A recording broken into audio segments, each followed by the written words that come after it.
Hello guys, কেমন আছেন আপনারা? সাইমা এক্সপ্লেন চ্যানেলে আপনাদের স্বাগতম। আজ আমি যে মুভিটি এক্সপ্লেন করব তার নাম ফাইনাল ডেস্টিনেশন। এই ফাইনাল ডেস্টিনেশন ফ্র্যাঞ্চাইজির এ পর্যন্ত মোট 5টি মুভি রিলিজ পেয়েছে। আজ আমরা এই মুভির সেকেন্ড পার্ট সম্পর্কে জানবো। মুভিটি রিলিজ পায় 2003 সালে এবং IMDb রেটিং 6.2 আউট অফ 10।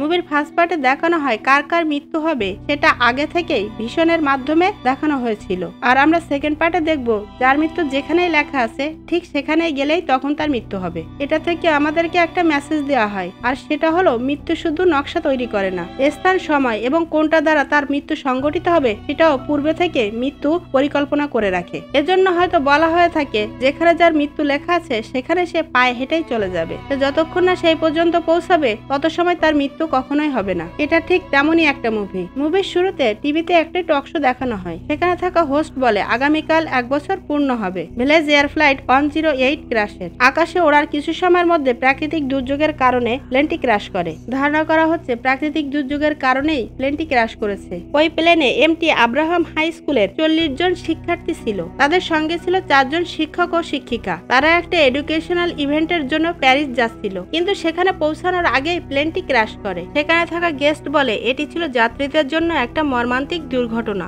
এরপর গেস্ট আরো বলে যে 6 জন ওই দিন প্লেন থেকে নেমেছিল তাদের অবশ্য প্লেন ক্র্যাশে মৃত্যু হয়নি, কিন্তু পরবর্তীতে বিভিন্ন দুর্ঘটনার কারণে তাদের মৃত্যু হয়। এটা ছিল মৃত্যুর একটা সিরিজ, যেটা রহস্যজনক, অনাকাঙ্ক্ষিত দুর্ঘটনা। অনেকেই মনে করছে সেখানে থাকা যাত্রীদের সঙ্গে অশুভ কিছু ঘটেছিল এবং তারা অশুভ কিছু দেখেছিল। অধিকাংশ লোকই এটাকে সুপার ন্যাচারাল বলে ধারণা করছে। আমিও তাদের সঙ্গে একমত পোষণ করছি। প্রত্যেক ধর্মে সুপার ন্যাচারাল বিষয়টি রয়েছে। অনেকে বলছে এটা হয়তো বা শয়তানি শক্তি হতে পারে, জাদু শক্তি হতে পারে, অথবা কোনো ভূত প্রেতের কারসাজিও হতে পারে। তবে আমি সহজভাবে বলতে চাই এটা মৃত্যুর একটা রূপ মাত্র। আমি এটা বিশ্বাস করি যে মৃত্যু সবসময় আমাদের চারপাশে ঘুরে বেড়াচ্ছে, আর মৃত্যুর একটা নিজস্ব রূপও রয়েছে। তাই আমি সবার উদ্দেশ্যে বলতে চাই যে কোনো সময়, যে কোনো জায়গা এবং যে কোনো দিন মৃত্যু হতে পারে।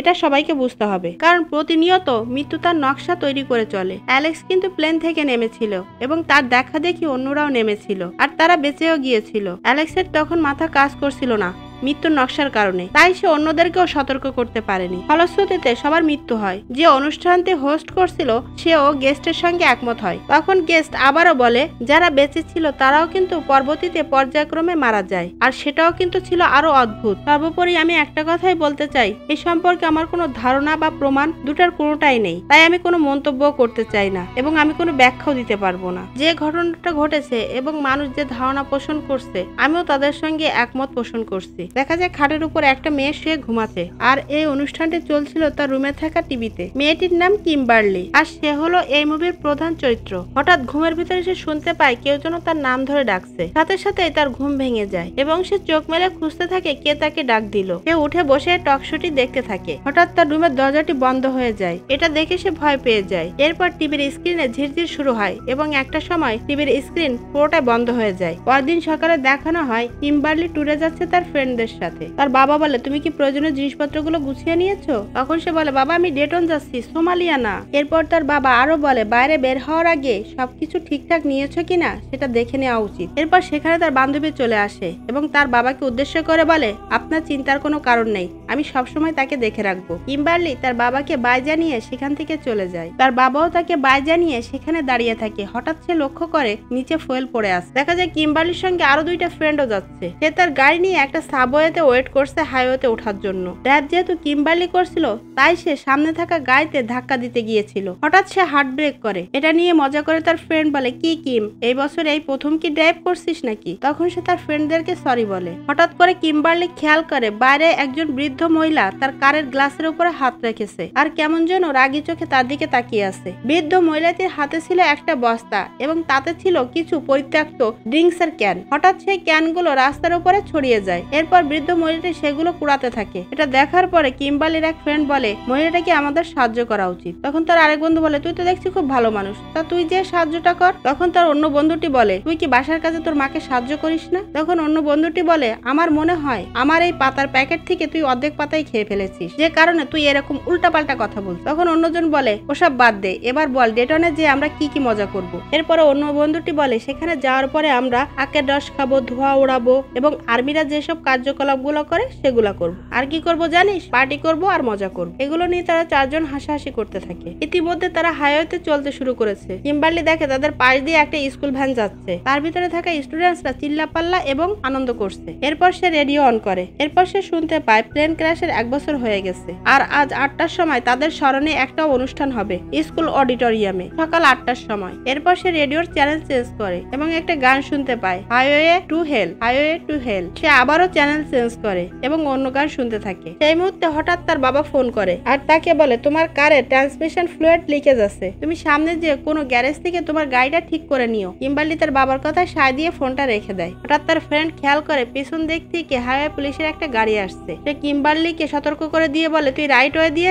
ড্রাইভ কর, পেছনে পুলিশ আসছে। কিম্বার্লিও তার কথা মতো সেই কাজ করে। এরপর তার দুই ফ্রেন্ড পাতা খাওয়ার পরে কোথায় ফেলবে সেটা খুঁজে পাচ্ছিল না। তারা পাতাটি ফেলে একটা মহিলার কারের উপরে। মহিলাটা এটা দেখে তাদের উপরে রেগে যায়। তখন তারা পিছনে আসতে থাকা পুলিশকে দেখায়। এতে মহিলাটি চুপ হয়ে যায়, আর কিছু বলে না। কিম্বার্লি তার বান্ধবীকে বলে কারটা একটু মেকানিকের কাছে নিয়ে যেতে হবে। তার বান্ধবী বলে, কি প্রয়োজন, কার তো ভালোই চলছে। এরপর একজন প্রেগনেন্ট মহিলাকে দেখানো হয়। সেও একটা ভ্যান ড্রাইভ করে কোথাও যেন যাচ্ছে। এরপর তাদের পাশে একটা কাবার্ড ভ্যান আসে। তার বান্ধবী তাকে ডেকে বলে, দেখ লোকটি আখের রস খাচ্ছে আর ভ্যানের গায়ে লিখে রেখেছে ড্রিঙ্কস সম্পর্কে সচেতনতা। এটা নিয়ে দুই বান্ধবী আবারও হাসাহাসি করতে শুরু করে। এরপর সে কি মনে করে যেন সিট বেল্টটিও বেঁধে নেয়। কিছু দূর যেতে সে একটা বাচ্চাকে দেখতে পায়। সে একটা ট্রাক এবং একটা কার নিয়ে খেলা করছে। এরপর দেখানো হয় একজন অস্থির লেভেলের নেশাখোরকে। দেখা যায় সে নারকেলের গুঁড়া দিয়ে নেশা করছে। এরপর সে পুলিশকে দেখে আরো সতর্ক হয়ে যায় আর ভালোভাবে ড্রাইভ করতে থাকে। একেবারে ভদ্র শান্ত ছেলে। যখনই পুলিশের গাড়ি সেখান থেকে চলে যায়, এরপর সে পুলিশকে গালি দেওয়া শুরু করে। বড় একটি ট্রাকে করে গাছের গুঁড়ি নিয়ে যাওয়া হচ্ছিল। তার ঠিক পেছনেই ছিল পুলিশের কারটি। হঠাৎ কারের মধ্যে থাকা কফির গ্লাসটি পড়ে যায় আর সেখানে থাকা গরম কফি যেয়ে পড়ে পুলিশের পায়ের উপরে। সে নিচু হয়ে কফির গ্লাসটি তুলতে যায়। এরই মধ্যে ট্রাক থেকে চেন ছিঁড়ে গাছের গুঁড়িগুলো রাস্তার উপরে পড়তে থাকে আর সেখানে থাকা একটা গুঁড়ি এসে গাড়ির সামনের গ্লাস ভেদ করে পুলিশের মাথাটাকে একেবারে পেস্ট বানিয়ে দেয়। ট্রাকে থাকা যতগুলো গাছের গুঁড়ি ছিল সবগুলো রাস্তার উপর আছড়ে পড়ে আর পেছনে যতগুলো গাড়ি আসছিল সব একে একে অ্যাক্সিডেন্ট করতে শুরু করে। সেখানে দেখা যায় একের পরে এক ভয়াবহ দুর্ঘটনা ঘটেই চলেছে। যেহেতু সেটা ছিল একটা হাইওয়ে, সেখান থেকে একটা মানুষও বেঁচে ফিরতে পারে না। মুহূর্তের ভিতরে সবকিছু ধ্বংস হয়ে যায় এবং মানুষগুলো মারা যায়। এত সময় যা কিছু দেখানো হলো এটা ছিল কিম্বার্লির একটা ভীষণ মাত্র। কিম্বার্লি নোটিস করে যে ভীষণে যেগুলো দেখেছিল পর্যায়ক্রমে তার সঙ্গে সেগুলো ঘটতে শুরু করেছে। সে তখন ভয় কাঁদতে থাকে। তার এই অবস্থা দেখে তার ফ্রেন্ডরা জিজ্ঞাসা করে, তোর কি হয়েছে, তুই এমন করছিস কেন? তখন সে বলে, হাইওয়েতে বড় ধরনের একটা অ্যাক্সিডেন্ট হবে। তারা একটা সিগন্যালে দাঁড়িয়েছিল। সিগন্যাল শেষ হওয়ার পরে তাদেরকে চলতে বলা হয়, কিন্তু কিম্বার্লি সোজাসুজি না যেয়ে রাস্তার মাঝখানে কারটি আড় করে রাখে। তখন তার ফ্রেন্ডরা বলে, কি হয়েছে তোর, তুই এরকম আচরণ করছিস কেন? পুলিশ অফিসার এটা দেখে সামনে আসে ঘটনাটা কি জানার জন্য। পুলিশ দেখে যে যার মতো তাদের কাছে থাকা মহামূল্যবান জিনিসগুলো লুকানোর কাজে ব্যস্ত হয়ে পড়ে। এরপর তার ফ্রেন্ড তাকে বলে,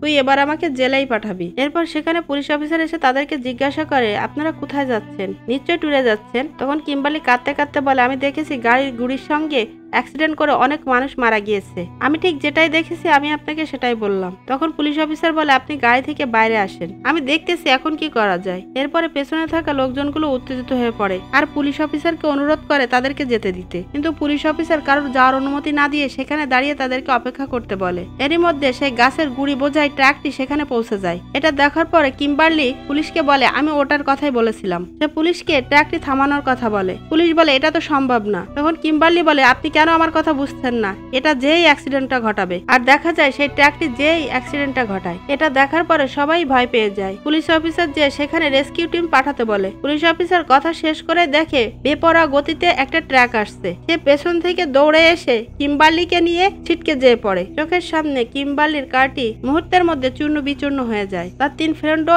স্পট ডেড হয়ে যায়। এটা সে মেনে নিতে পারে না। সে চিৎকার করে কাঁদতে থাকে। এরপরে দেখা যায় সেখানে থাকা সবাইকে পুলিশ স্টেশনে আনা হয়েছে। পুলিশ অফিসার তার হায়ার অফিসারকে বলে, মেয়েটিকে তাড়াতাড়ি জিজ্ঞাসাবাদ করে ছেড়ে দিন, কারণ সে তার বন্ধুদেরকে হারিয়ে অনেকটাই শোকাহত। তখন তার হায়ার অফিসার তাকে বলে, তুমি শোক দেখতেছো? মানুষ হলো এই গ্রহের সবচেয়ে নিকৃষ্টতম প্রাণী, তাদের আবার শোক। এরপর সেখানে থাকা সবাই পুলিশ অফিসারকে ঘিরে ধরে আর বলতে থাকে, আমাদের জরুরি কাজ আছে, আমাদেরকে এখানে আটকে রেখেছেন কেন? আমাদেরকে এবার যেতে দিন। পুলিশ অফিসার কিম্বার্লিকে যে জিজ্ঞাসা করে, আসলে ঘটনাটা কি ঘটেছিল, আপনি কি দেখেছিলেন, সেটা এখন আমাদেরকে বলেন। কিম্বার্লি তখন বলে, আমি যখন সেখানে ছিলাম তখন কেমন জানি আমার একটা অস্বস্তি বোধ হচ্ছিল এবং কয়েক মুহূর্তের জন্য আমি একটা ভীষণ দেখতে পাই। সেখানে থাকা গাড়িগুলো একের পর এক অ্যাক্সিডেন্ট করতে থাকে। এক পর্যায়ে সেখানটা মৃত্যুপুরীতে পরিণত হয়। পুলিশ অফিসার তখন জিজ্ঞাসা করে ভীষণ দেখার কারণটা কি হতে পারে। তখন কিম্বার্লি বলে হয়তো এখান থেকে 1 বছর আগে যে প্লেনটি ক্র্যাশ করেছিল আর যারা ওই প্লেন ক্র্যাশের কারণে মারা গিয়েছিল আমি যেন তাদের আত্মচিৎকার শুনতে পাচ্ছিলাম। আমার পূর্ব অনুমানের ভিত্তিতেই আমি এই কথাটি বলেছিলাম। পুলিশ অফিসার যাদেরকে পুলিশ স্টেশনে নিয়ে এসেছিল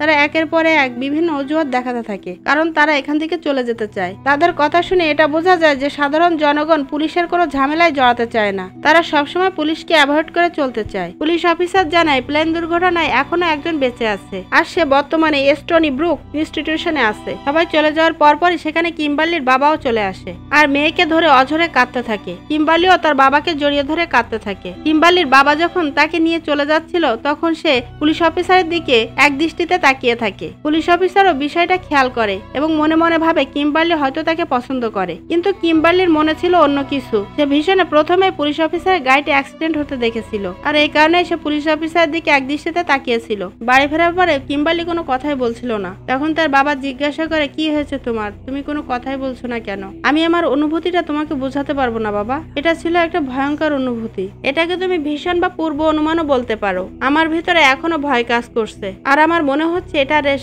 এখনো কাটেনি। এরপর দেখা যায় কেউ একজন সিঁড়ি বেয়ে উপরে আসছে আর সেখানে অনেকগুলো খেলনা ছড়িয়ে আছে আর সেই খেলনাগুলো তার পায়ের নিচে যখন পড়ে সে তখন বকাঝকা করতে থাকে। এরপর দেখা যায় এ তো সেই ছেলেটি যে তার কার নিয়ে সেদিন ওই রোডেই ছিল।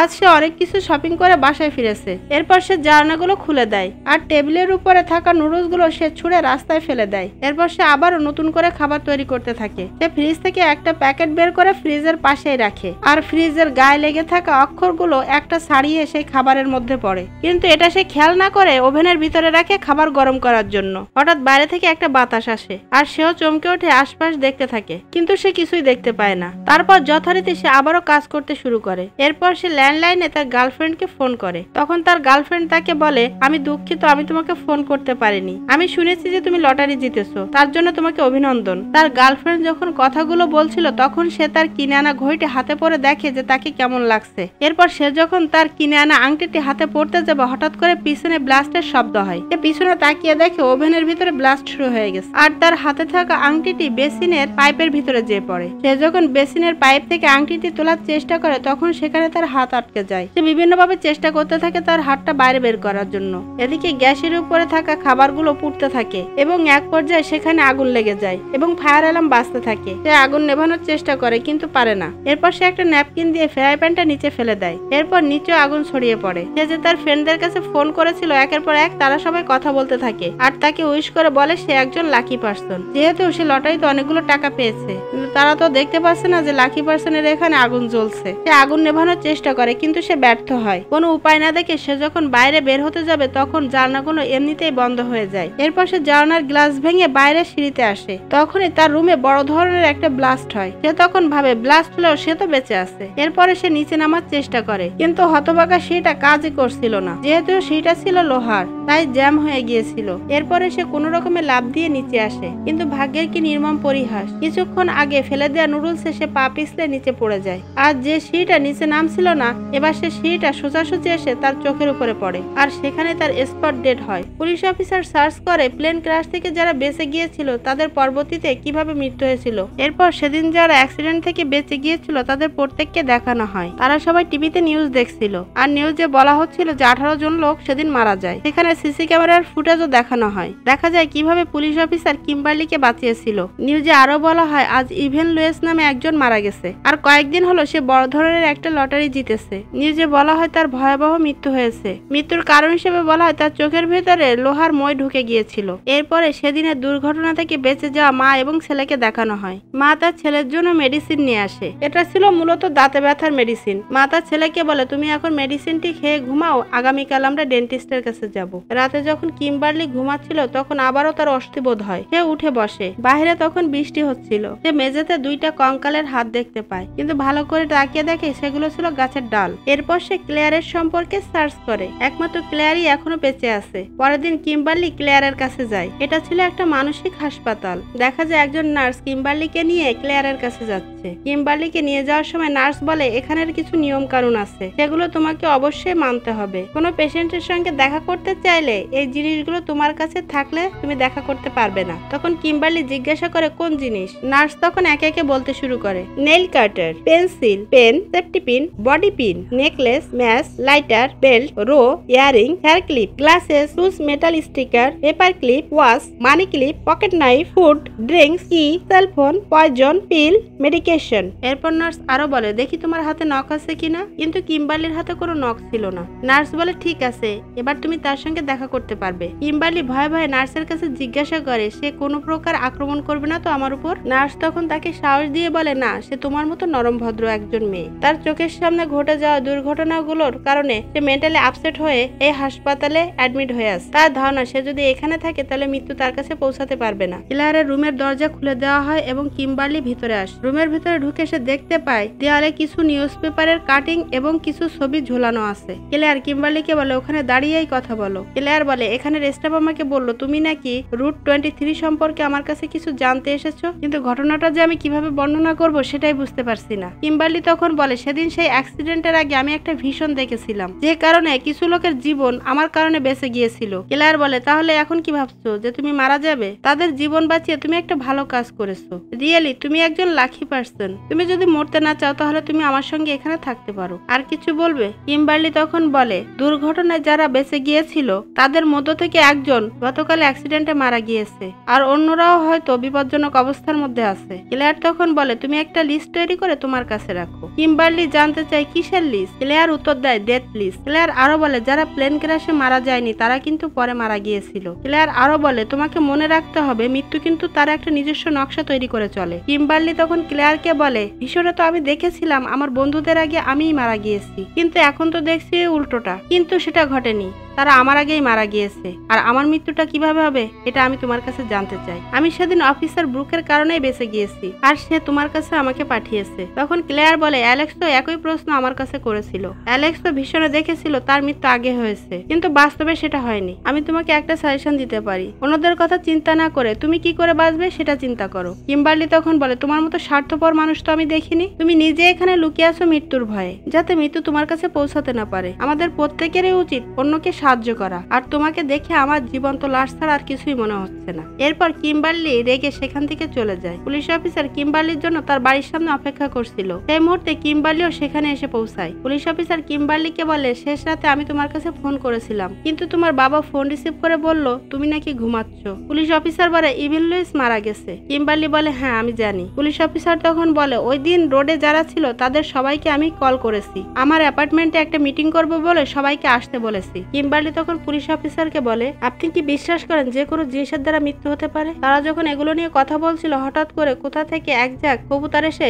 কিম্বার্লির মাথার উপরে পড়ে। কিম্বার্লি তখন ভয় পেয়ে যায়, আর পুলিশ অফিসারকে জিজ্ঞাসা করে, এগুলো কি ছিল, আপনি কি সেটা দেখেছেন? পুলিশ অফিসার বলে, সেগুলো কবুতর ছিল। কিম্বার্লি তখন বলে, কিসের দ্বারা মৃত্যু হবে এটা তারই একটা চিহ্ন। সে আরো বলো, নোরা এবং টিমকে এই কবুতরই আক্রমণ করবে। নোরা এবং টিম হলো যে মা এবং ছেলেকে আমরা আগে দেখেছিলাম তারা। তখন পুলিশ অফিসার বলে, আমি তো সবসময় তোমার পেছন পেছন থাকতে পারবো না। তখন কিম্বার্লি বলে, আমরা যদি তাদেরকে খুঁজে বের না করি তাহলে তাদের মৃত্যু হবে। এরপর দেখা যায় ক্লেয়ার তার রুমে বসে কিম্বার্লির বলার কথাগুলো ভাবছে, আর সে সিদ্ধান্ত নেয় সে কিম্বার্লিকে সাহায্য করবে। দেখা যায় টিম এবং তার মা ডেন্টিস্টের জন্য অপেক্ষা করছে। হঠাৎ নার্স টিমকে বলে, এবার তুমি ভিতরে যাও। এরপরে টিম ভিতরে এসে ডাক্তারের সঙ্গে কথা বলতে থাকে। এরপর দেখা যায় সেখানে থাকা অ্যাকোয়ারিয়ামের অক্সিজেন মেশিন হঠাৎ লিক করে পানি বাইরে এসে পড়ছে, এবং আরো দেখা যায় পাশে একটা বিল্ডিং এর কনস্ট্রাকশনের কাজ চলছে। আরো দেখানো হয় ডেন্টিস্ট বিভিন্ন বিষয় নিয়ে টিমের সঙ্গে কথা বলছে। হঠাৎ কোথা থেকে যেন একটা কবুতর উড়ে এসে ডেন্টিস্টের জানালায় ধাক্কা দিয়ে সেখান থেকে চলে যায়। এটা দেখার পরে তারা দুইজনও কিছুটা ভয় পেয়ে যায়। আবারও জানালার পাশে দুইটা কবুতর এসে ধাক্কা দিয়ে উড়ে চলে যায়। এরপর দেখা যায় সে পানিগুলো গড়িয়ে টিমের মায়ের পায়ের দিকে আসছে। এদিকে দেখা যায় কিম্বার্লি এবং পুলিশ অফিসার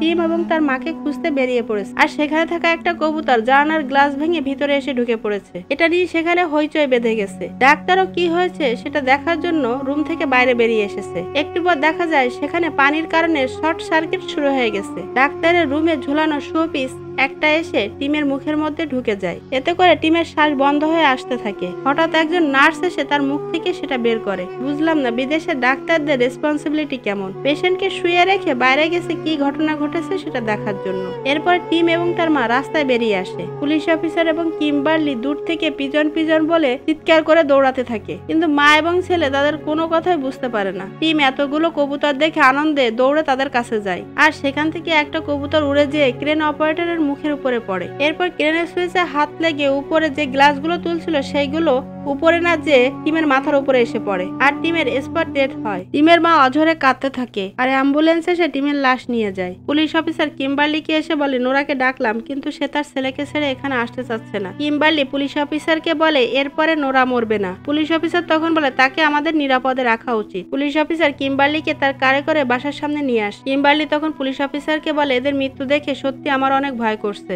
দেখা যায় সেখানে ক্লেয়ারও চলে এসেছে। কিম্বার্লি তখন ক্লেয়ারকে বলে আজ দ্বিতীয় জনের মৃত্যু হয়েছে, যার বয়স ছিল মাত্র 15 বছর। ক্লেয়ার বলে তোমার মনটাকে আগে শক্ত করো। এরপরে তারা তিনজন যায় মর্টেশিয়ানের কাছে। মর্টেশিয়ান হলো এমন এক ব্যক্তি যে মৃতদেহের পোস্টমর্টম এবং শেষকৃত্য দুইটা কাজই করে থাকে। মর্টেশিয়ান ফ্রিজ থেকে ইভেন লুইসের লাশ নিয়ে সেখানে আসে, আর ক্লেয়ারকে বলে হ্যালো ক্লেয়ার। মর্টেশিয়ান আরো বলে আমি জানতাম তুমি এখানে আসবে। ইভেন লুইসের লাশ দেখে কিম্বার্লি ভয় পেয়ে যায়। মর্টেশিয়ান বলে তোমরা তো দেখতে পাচ্ছ এটা ইভেন লুইসের লাশ, তারপরেও কেন এখানে এসেছো? আমার হাতে অনেক কাজ, আমাকে বিরক্ত করো না। ক্লেয়ার তখন বলে আপনার কাছ থেকে একটা প্রশ্নের উত্তর জানতে পারলেই আমরা 3 বন্ধু এখান থেকে চলে যাব। তখন মর্টেশিয়ান ইভেন লুইসের লাশটি দেখিয়ে বলে দেখো এখনো তাজা আছে। তখন ক্লেয়ার মর্টেশিয়ানকে বলে মনে করেন আমরা একটা রাস্তা দিয়ে অনেক দূর যাচ্ছি এবং যে কোনো সময় সেখানে আমাদের মৃত্যু ঘটতে পারে। এখন আপনি আমাদেরকে বলেন আমরা এই মৃত্যুর হাত থেকে কিভাবে রক্ষা পাবো? তখন মর্টেশিয়ান বলে তোমাকে মৃত্যুর সঙ্গে চিট করে বেঁচে থাকতে হবে, এটা ছাড়া তো আমি কোনো পথই খোলা দেখছি না। তখন ক্লেয়ার বলে আপনি আমাকে এটা বলেন আমি কি করে বুঝবো যে এটা মৃত্যুর নকশা? ক্লেয়ার আরো বলে অ্যালেক্স কিন্তু একবার নয় 12 বার মৃত্যুর সঙ্গে চিট করেছিল। সে আরো বলে আমরা যদি মৃত্যুর নকশার ভিতরে কোনো ত্রুটি খুঁজে পাই তাহলে আমরা আবারও মৃত্যুকে চিট করতে পারবো। মর্টেশিয়ান ক্লেয়ারকে বলে মনে করো তুমি আগুনের ভিতরে আসো, তখন তুমি কি করবে? এরপর মর্টেশিয়ান বলে মানুষ সবসময় আরো বেশি দিন বাঁচতে চায়, ঠিক তার মৃত্যুর আগ মুহূর্ত পর্যন্ত, কিন্তু বাস্তবতা হলো এই যে যেটা তুমি চিন্তা করার সুযোগই পাবে না। এরপর কিম্বার্লি মর্টেশিয়ানকে আবারও রিকোয়েস্ট করতে শুরু করে যদি মৃত্যুর নকশা সম্পর্কে আপনি কোনো কিছু জেনে থাকেন তাহলে সেগুলো বলে আমাদেরকে একটু সাহায্য করুন, যা থেকে আমরা বুঝতে পারি যে কোনগুলো আমাদের জন্য বিপজ্জনক হবে, তাহলে তখন আমরা সেই কাজটা আর করবো না। মর্টেশিয়ান তখন উত্তর দেয় যদি নতুন জীবন পেতে চাও তাহলে মৃত্যুকে পরাজিত করো। পুলিশ অফিসার তখন মর্টেশিয়ানকে বলে আপনার কোনো কথাই বুঝলাম না। এরপর মর্টেশিয়ান আরো বলে প্রকৃতি কিন্তু সবসময় তার ভারসাম্য রক্ষা করে চলে, অর্থাৎ জন্ম নিলে তাকে একদিন মরতে হবে, আর এটা একটা চিরন্তন সত্য। আর যখন যার সময় শেষ হয়ে আসবে তখন তাকে এই পৃথিবী ছেড়ে চলে যেতে হবে। মৃত্যু এমন একটা শক্তি যার দ্বারা মানুষ পরবর্তীতে আরো একটা নতুন জীবন পায়। মর্টেশিয়ান কিম্বার্লিকে বলে মৃত্যুর নকশাগুলো অনুসরণ করে চলো। তখন কিম্বার্লি মর্টেশিয়ানকে জিজ্ঞাসা করে আপনি আমার নাম জানলেন কি করে? তখন মর্টেশিয়ানের মুখে একটা রহস্যজনক হাসি ফুটে ওঠে। এরপর তারা তিনজন একটা ফুয়েল স্টেশনে যায় এবং তারা নিজেদের ভিতরে কথা বলতে থাকে। ক্লেয়ার খেয়াল করে সেখানে থাকা একটা ছেলে লাইটার বের করে সিগারেট জ্বালাচ্ছে। তখন ক্লেয়ার রেগে ছেলেটিকে একটা চট দিয়ে বলে এমন কাজ করছো কেন এখানে? ছেলেটিও ক্লেয়ারের উপরে রেগে যায়। হঠাৎ কিম্বার্লি আবারও ভীষণ দেখতে শুরু করে। তখন পুলিশ অফিসার এবং ক্লেয়ার বলে তোমার কি হয়েছে, তুমি এমন কেন করছো? ইতিমধ্যে ক্লেয়ার খেয়াল করে সেখানের পরিবেশটা অস্বাভাবিক হতে শুরু করেছে। তখন পুলিশ অফিসার এবং ক্লেয়ার আবারও তাকে জিজ্ঞাসা করে কি হয়েছে তোমার, তুমি কি দেখেছো, তুমি কাশি দিচ্ছ কেন? তখন কিম্বার্লি বলে আমি দেখলাম আমার 2 হাতে রক্ত মাখা, আমি গাড়ির স্টিয়ারিং ধরে আসছি, আর সেটা ছিল হাসপাতালের একটা ভ্যান। আমি ভ্যানটা নিয়ন্ত্রণ না করে একটা লেকের ভিতরে নামিয়ে দিই। আস্তে আস্তে আমি সেখানে ডুবে যেতে থাকি এবং আমার মুখ ভর্তি পানি ছিল, আর এটাই আমি দেখলাম। আমার মনে হচ্ছে পানি এখনো আমার মুখের ভিতরে আছে। তখন পুলিশ অফিসার কিম্বার্লিকে বলে তোমার কি মনে আছে সেই প্রেগনেন্ট মহিলার কথা যে একটা সাদা রঙের ডেলিভারি ভ্যান ড্রাইভ করে যাচ্ছিল? ক্লেয়ার তখন বলে মর্টেশিয়ান তো বলেছে যদি কারো নতুন জন্ম হয় তাহলে আমরা মৃত্যুকে পরাজিত করতে পারবো, আর সে তো একটা নতুন বাচ্চার জন্ম দেবে তাই না? সেদিন সেই কার ক্র্যাশের কারণে সে মহিলাটা তো মারা যেতে পারতো, কিন্তু সেটা কিন্তু হয়নি। হয়তো এটা হতে পারে মৃত্যু এই বাচ্চাটার জন্য কোনো নকশা তৈরি করেনি, এটাও হতে পারে ওই বাচ্চার কারণে হয়তো অন্যরা মৃত্যুর তালিকা থেকে বেঁচে গেছে। কিম্বার্লি তখন বলে তুমি বলতে চাচ্ছ ওই বাচ্চাটার কারণে আমরা বেঁচে আছি? পুলিশ অফিসার তখন বলে আমার মনে হয় আমরা সঠিক দিকেই যাচ্ছি। ক্লেয়ার তখন বলে আপনার এমন কেন মনে হলো? কিম্বার্লি বলে আমাদের কাজ ওই প্রেগনেন্ট মহিলার ফোন নাম্বারটা খুঁজে বের করা, কিন্তু আমি বুঝতেছি না কিভাবে সেটা পাবো। তাকে পুলিশ স্টেশনে ডাকলে সে নিশ্চয়ই আসতে চাইবে না। কিম্বার্লি আরো বলে আমরা যদি তাকে লেক সম্পর্কে সচেতন করি তাহলে হয়তো বাচ্চাটা বেঁচে যেতে পারে। তখন পুলিশ অফিসার বলে আমরা যত সহজে কথাটা বলছি, কাজটা কিন্তু অত সহজ না। আমরা এখন তাকে কিভাবে খুঁজে পাবো? ক্লেয়ার বলে, এই শহরে তো হাজার হাজার সাদা ভ্যান আছে। তখন পুলিশ অফিসার বলে, এই তোমরা কি ভুলে গেছো আমি তো একজন পুলিশ। এরপর তারা সিসি ক্যামেরার মাধ্যমে ওই মহিলাকে খুঁজে বের করার চেষ্টা করে। নেশাখোররা যেখানে যায় সেখানে তো তাকে নেশা করতেই হবে। এরপর সে লিফটের ভিতরে যে আরেকজনকে নেশা করার জন্য উৎসাহ দেয়, কিন্তু লোকটার ফ্লোর আসার আগে সে নেমে ওখান থেকে চলে যায়। দেখা যায় সবাই পুলিশ অফিসারের অ্যাপার্টমেন্টে চলে এসেছে। এরপর সেখানে তারা আলোচনা করে এরপরে কার মৃত্যু হতে পারে। ক্লেয়ার সবার উদ্দেশ্যে বলে, আমাদের উচিত একে অপরকে সাহায্য করা। ক্লেয়ারের কথা শোনার পরে যে যার মতো নিজের সমস্যাগুলোর কথা বলতে থাকে। সেখানে যে বাইকার ছিল সে কিম্বার্লির কথাগুলো নিয়ে ঠাট্টা করতে থাকে। সে আরো বলে কিম্বার্লির ভীষণের সঙ্গে তার সম্পর্ক কি। এগুলো বলা শেষে সে তার ব্যাগ নিয়ে সেখান থেকে যেতে শুরু করে। তার ব্যাগের কারণে সেখানে একটা দুর্ঘটনা ঘটে, কিন্তু কারো কোনো ক্ষতি হয় না। তখন সে বাইকার লোকটি বলে, মৃত্যু তো যে কোনো জায়গায় হতে পারে, ঘরেও হতে পারে, বাইরেও হতে পারে। এরপরে দেখা যায় পুলিশ প্রেগনেন্ট মহিলাটাকে খুঁজে বের করেছে। টিমের মা নোরা যখন সেখান থেকে চলে যাচ্ছিল, কিম্বার্লি জিজ্ঞাসা করে সে কেন চলে যাচ্ছে। তখন নোরা বলে, 4 বছর আগে আমার হাজবেন্ড মারা গেছে, এখন টিমও চলে গেছে, আমার কাছে তো হারানোর আর কিছুই নেই। আমাকে তোমরা আটকানোর চেষ্টা করো না। আমার মৃত্যুর পরে আমার স্বামী এবং আমার সন্তানের সঙ্গে আমি স্বর্গে থাকতে চাই। কিম্বার্লি তখন বলে, আমরা চাই তুমি আমাদের সঙ্গে অনেকদিন বেঁচে থাকো, আমরা তোমাকে মরতে দিতে চাই না। দেখো ওই মহিলাটার বাচ্চাটা হলে আমাদের ভাগ্য পরিবর্তন হয়ে যাবে, আমাদের কাউকে আর মরতে হবে না। নোরা বলে, আমাকে অন্ত্যেষ্টিক্রিয়ায় অংশগ্রহণ করতে হবে, অতএব আমি এখন যেতে চাই। এটা বলে সে সেখান থেকে চলে যায়। তাকে দেখে বাইকারও সবকিছু গুছিয়ে সেখান থেকে চলে যেতে থাকে। কিম্বার্লি বাধা দেওয়ার অনেক চেষ্টা করে কিন্তু পারে না। বাইকার বলে, আমাকে নিয়ে তোমাদের চিন্তা করতে হবে না, আমি নিজেই আমার ভাগ্যকে নিয়ন্ত্রণ করতে পারবো। আমাদের চারপাশে এমন কিছু মানুষ থাকে যারা নিজেদেরকে অনেক বড় মনে করে। এই বাইকারও তাদের মতো একজন। ভালো উপদেশ দিলে বেঁকে বসে। নেশাখোরটা সেখানে একটা দড়ি রাখতে যায়, আর সেখানে থাকা সমস্ত জিনিসপত্র এসে তার গায়ের উপরে পড়ে। এটা দেখার পরে সে চিৎকার শুরু করে। নোরা এবং বাইকার দুজনে একসঙ্গে লিফটে ওঠে, আর সে লিফটের মধ্যে একজন বয়স্ক লোক কিছু প্লাস্টিকের তৈরি হাত নিয়ে দাঁড়িয়েছিল। এরপর নেশাখোর রুমের ভেতরে একটা ছায়া দেখতে পায়। সে দেখে একটা মানুষ হুকের সঙ্গে ঝুলছে। সে এটা সবাইকে ডেকে দেখায়। এটা দেখার পরে ক্লেয়ার দৌড়ে লিফটের কাছে আসে, কিন্তু লিফট ওপেন হয় না। পুলিশ অফিসার নোরাকে ফোন দিয়ে বলে, আপনি এখন কোথায় আছেন? নোরা ফোনটা রিসিভ করে কিন্তু কিছু শুনতে পায় না। হঠাৎ পেছনে থাকা হুকে তার চুল বেঁধে যায়। নোরা ভয় পেয়ে চিৎকার চেঁচামেচি শুরু করে, কারণ ব্রুক তাকে বলেছিল এবার যে মরবে তার মৃত্যু হবে হুকের দ্বারা। নোরা যখন দৌড়ে বাইরে যেতে থাকে, হঠাৎ লিফটের দরজায় তার মাথা আটকে যায়। সবাই অনেক চেষ্টা করে কিন্তু তাকে বাঁচাতে পারে না।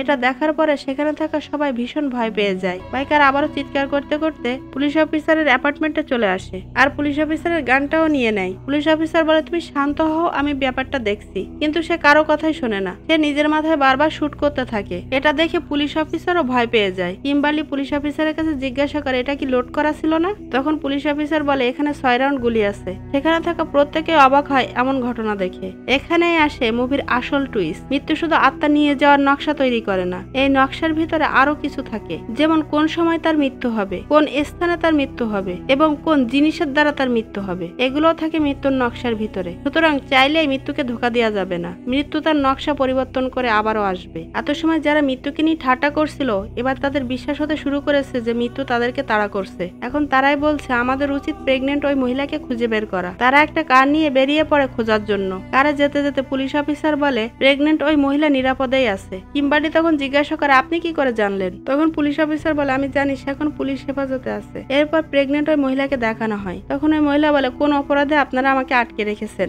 তখন সেখানে থাকা পুলিশ অফিসার বলে, আমাদের সহকর্মী ব্রুক এখানে আসার পরে সোমবারে আপনাকে ছেড়ে দেওয়া হবে। তখন মহিলাটি উত্তেজিত হয়ে পড়ে। দেখা যায় মহিলাটি ডেলিভারির সময় হয়ে এসেছে। সে ওখানে থাকা পুলিশ অফিসারকে বলে, আমাকে এক্ষুনি হাসপাতালে নিয়ে যান। এরপর দেখা যায় কারে করে যত দ্রুত সম্ভব তারা পৌঁছানোর চেষ্টা করছে। কারে থাকা সবাই প্রায় তাদের পূর্বের পাপগুলোর কথা বলতে থাকে। ক্লেয়ার এখানে একটা সত্যি জানতে পারে, আর সেটা হলো এখন যে গাড়ি ড্রাইভ করছে সেই তার বান্ধবী টেরিকে বাস চাপা দিয়ে মেরে ফেলেছিল তাদের চোখের সামনে। কিম্বার্লিদের গাড়ির টায়ার হঠাৎ করে ব্লাস্ট হয়ে যায় এবং নিয়ন্ত্রণ হারিয়ে ফেলে। আর সামনেই ছিল ওই প্রেগনেন্ট মহিলার ভ্যান। ভ্যানকে বাঁচাতে যে গাড়ি নিয়ে ঢুকে পড়ে একটা ফার্ম হাউসের ভিতরে। সেখানে প্রায় সবাই আহত হয়, তবে বেশি আহত হয় বাইকার। এরপর অ্যাম্বুলেন্স কল করে তাকে হাসপাতালে পাঠানো হয়, কারণ সে ছিল গুরুতর আহত। এরপর সেখানে রেস্কিউ টিমও চলে আসে, আর রেস্কিউ টিমের গাড়ি এমন ভাবে পার্ক করে হুইলের পাইপ ছিঁড়ে যায় এবং নিচে পড়তে থাকে। এরপর কিম্বার্লি এবং ওই নেশাখোর ছেলেটাকে দেখানো হয়। নেশাখোর ছেলেটি কিম্বার্লিকে জিজ্ঞাসা করে, আমি যদি মারা যাই তুমি কি কষ্ট পাবে? কিম্বার্লি বলে, সেটা আমি বলতে পারবো না। তখন ছেলেটি বলে, আমার কি মনে হয় জানো, তোমার আগে আমারই মৃত্যু হবে। এরপরে সে পকেট থেকে একটা ওয়ালেট বের করে কিম্বার্লির হাতে দেয়, আর বলে, আমার মৃত্যুর পর এটা পানিতে ছুঁড়ে ফেলে দিও। এতে ড্রাগস আছে। সে আরো বলে, আমি কখনো আমার মায়ের কথা শুনিনি, আমার মাকে আমি অনেক কষ্ট দিয়েছি। ক্লেয়ার এসে যে মেয়েটি গাড়ি ড্রাইভ করছিল তার কাছ থেকে বিদায় নিয়ে চলে যায়। বুঝলাম না আমেরিকান রেস্কিউ টিম কেমন, মেয়েটাকে বাঁচাতে এসে উপরন্ত মেয়েটাকে মেরেই ফেলে। আর তার হাতে থাকা সিগারেটটি মাটিতে পড়ে যায়। যেহেতু কারের লিকেজ থেকে পেট্রোল গড়িয়ে নিচে পড়ছিল, সুতরাং সেখানে আগুন লেগে যায় এবং বড় ধরনের ব্লাস্ট হয়। সেই ব্লাস্ট নেশাকর ছেলেটি তারে কেটে 3 খণ্ড হয়ে যায়। কিম্বার্লি যখন কার ড্রাইভ করছিল তখন সে আবারও একটা নতুন ভিশন দেখতে শুরু করে আর উল্টো পাল্টা ড্রাইভ করতে শুরু করে। ক্লেয়ার এবং পুলিশ অফিসার জানতে চায় সে এমন কেন করছে। তখন কিম্বার্লি বলে, আমি আরেকটা নতুন ভিশন দেখেছি। ক্লেয়ার এবং পুলিশ অফিসার বলে, এবার তুমি কি দেখলে সেটা আমাদেরকে বলো। তখন কিম্বার্লি বলে, আমি দেখলাম হাসপাতালের ভিতরে